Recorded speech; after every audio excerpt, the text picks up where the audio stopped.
everybody. Welcome to the Underwater Photography Show. I am Matthew Sullivan. And I'm Alex Mustard. And as I sit here in Florida, it has been over 2 months since I've been on a dive because we just keep getting hit with storm after storm after storm. But Alex, you just came back from the Red Sea. So today we're going to talk about Alex's trip. Sharks, dolphins, optics, caves, all that good stuff. So take it away, Alex. Yeah, no, it was great to go to the Red Sea. I've had a bit of a, I know I'm not going to get any sympathy, but I've actually only visited Muslim countries this year, and I've only visited 2 countries, which are Indonesia and Egypt.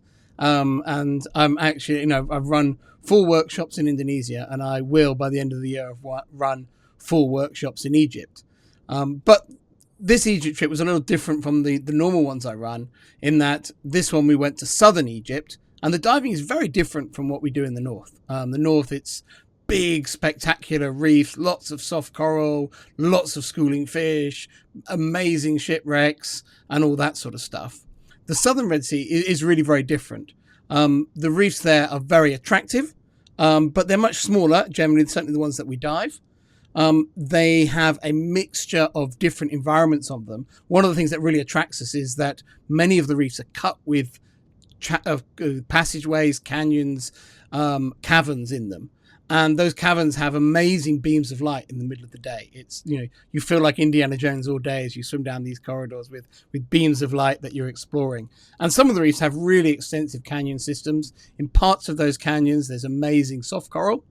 And, the reefs, of course, once you're outside these caves and canyons, are beautiful Red Sea reefs with, really lush soft coral in places, beautiful anemones. One of the nice things of this time of year is we dive a lot when the light is fading, either early in the morning or late in the day. So we get a lot of balled up anemones. They're sort of a popular subject for photography at this time of year. And we also have all the rich soft coral and amphias. It was a really enjoyable trip. It was, lots of time exploring those canyons, of course, and the caverns. And there was a mix of marine life in there. It's not just about the light.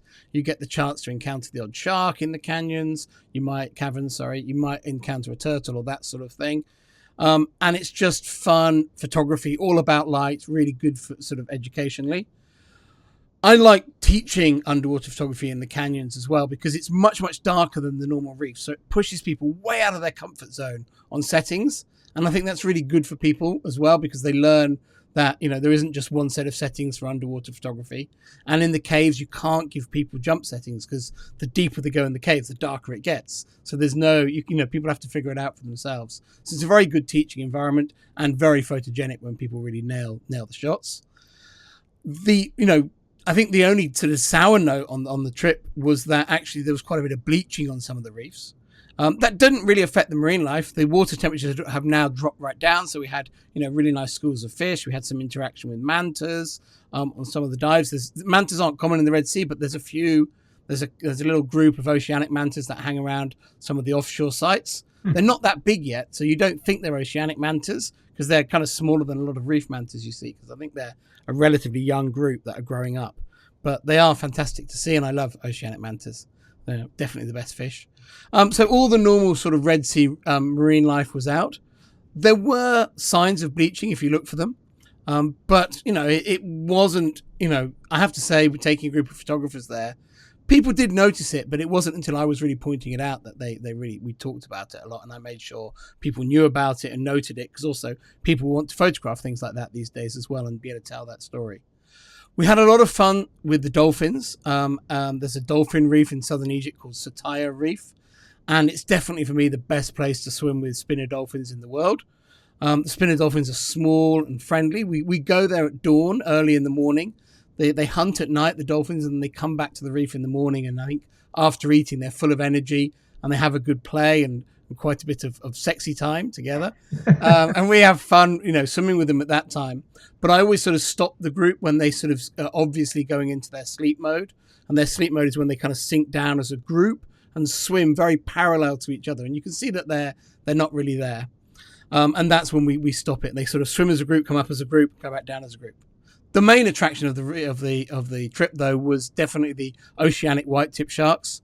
What we do is we hang out under the boat on the more offshore reefs and hope a shark will come in. No bait is used on these dives, but the Oceanics are curious and quite confrontational sharks. So if they see you in their domain, they come and check you out. So they'll come right into you. They'll bump the camera, spin you round, and all those sorts of things. It can be quite intimidating at times with them. They're not that big in the Red Sea, but they are full of character. So it can be really exhilarating diving with them.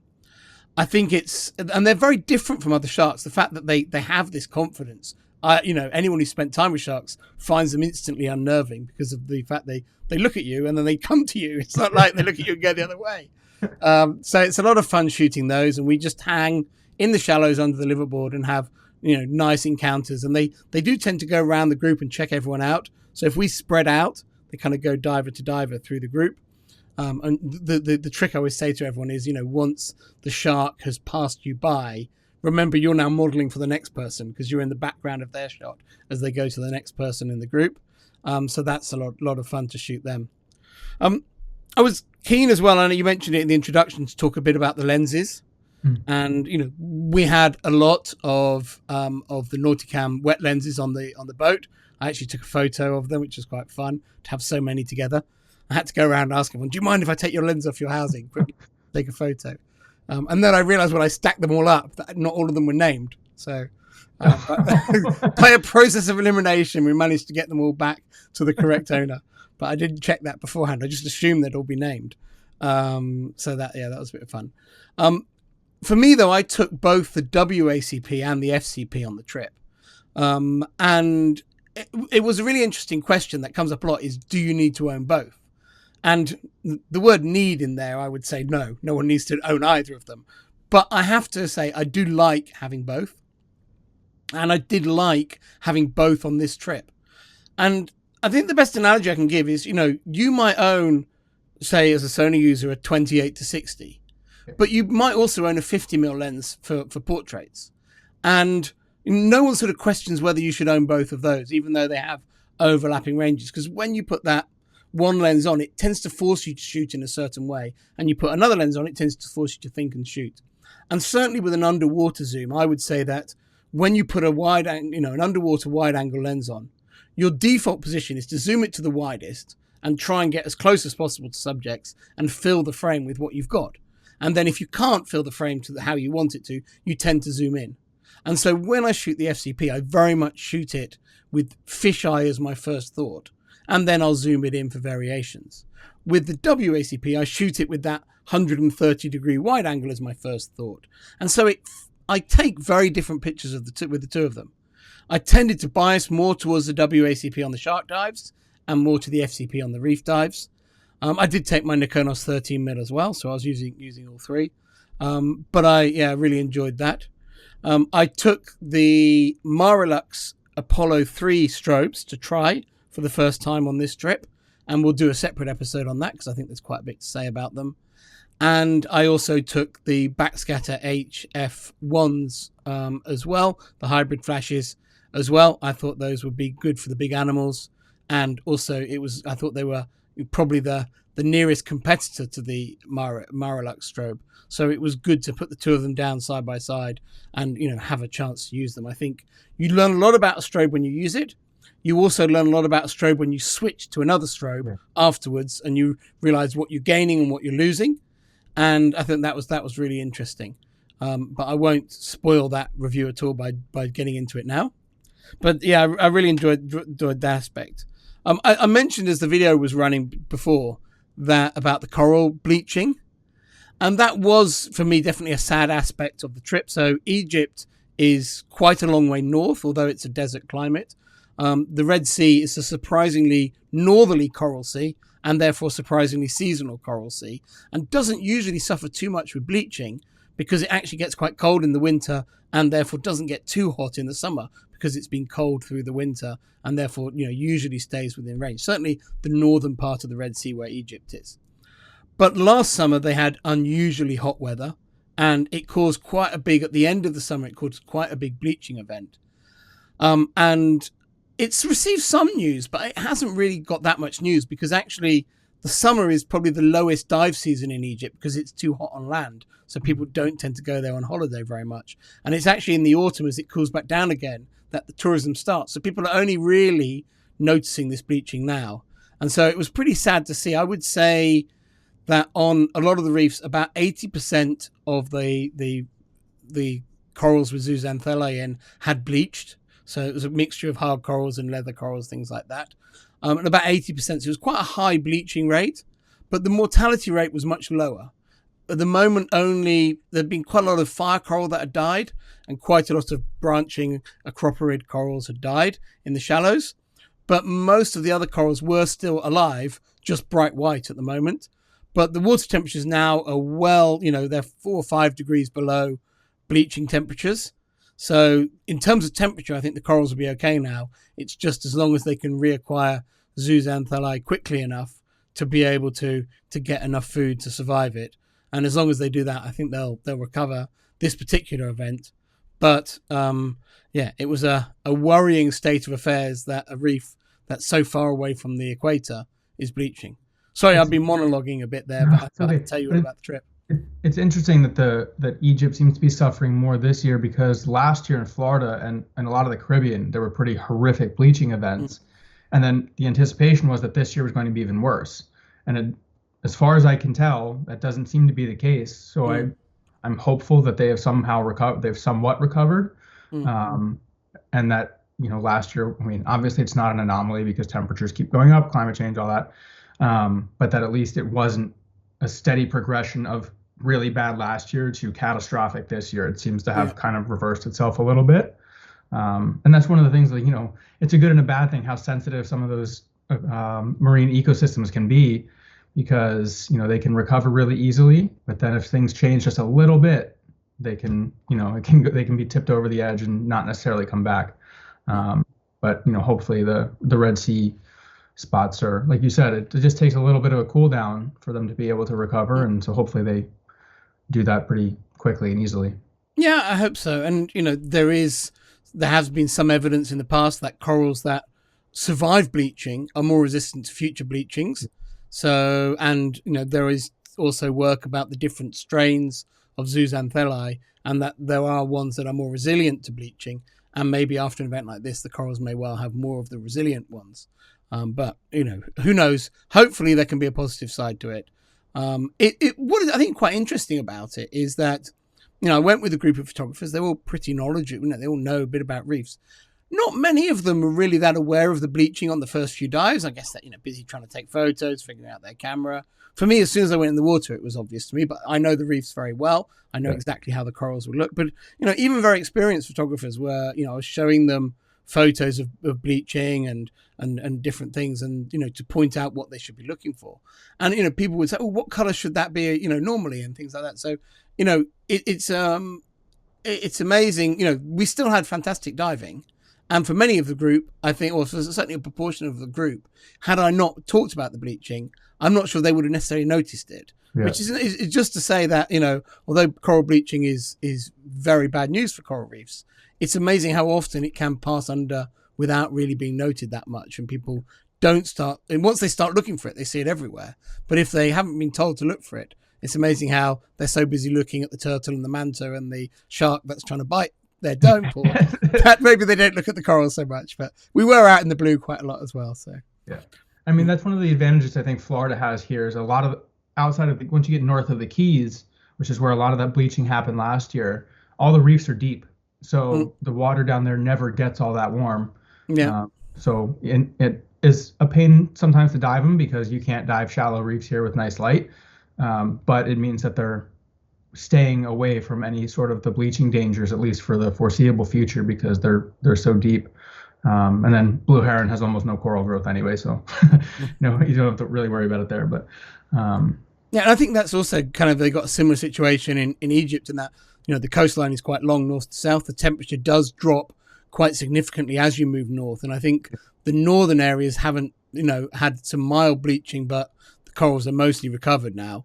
Whereas the south, they've had, strong bleaching and quite a bit of mortality and of the country. And I think that that's, so, it makes more of a marked difference between doing the trips in the north, which, you really see these incredibly lush, healthy hard coral gardens, and then in the south where the hard coral is suffering a bit, because even, what you sometimes saw there on some of the bigger colonies is that the tips of a big colony might have died, like you'd have a big parietes and the tips have died, but the rest of it is actually still is bleached, but it's still alive.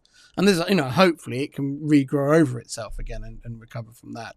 But yeah, I have to say I found it is quite emotional when you're on those trips, particularly when you visit reefs that you've dived for years and then you suddenly see them like that. I found that quite shocking. And yeah, there was a couple of days in the trip where I basically could only take photos of bleached coral. So I just couldn't, I couldn't pull myself away from them to shoot the other beautiful things we were seeing.